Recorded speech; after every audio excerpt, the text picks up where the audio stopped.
আরও একবার জাদু ছড়ালেন লিওনেল মেসি। তার নৈপুণ্য ইন্টার মায়ামি পৌঁছে গেছে MLS ইস্টার্ন কনফারেন্স ফাইনালে। সেমিফাইনালে সিমসিডিক 4-0 গোল উড়িয়ে দিয়েছে মায়ামি, আর 4টি গোলই সরাসরি জড়িত ছিলেন মেসি। 1টি গোল, 3টি অ্যাসিস্ট ও ইহিতে ম্যাচের 19 মিনিটে মেসির গোলই এগিয়ে যায় মায়ামি।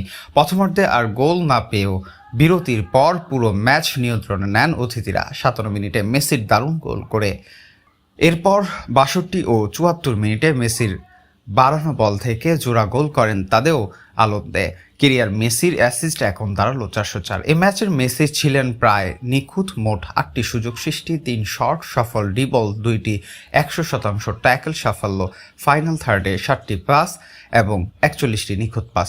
তার ক্রস ও লং বল ছিল শতভাগ সফল। এই জয়ে ইন্টার মায়ামি আগামী শনিবার খেলবে eastern conference final new York সিটির বিপক্ষে। সেই ম্যাচ জিতলে প্রথমবারের মতো MLS কাপের ফাইনালে উঠবে ডেভিড বেকহামের মালিকানাধীন দলটি।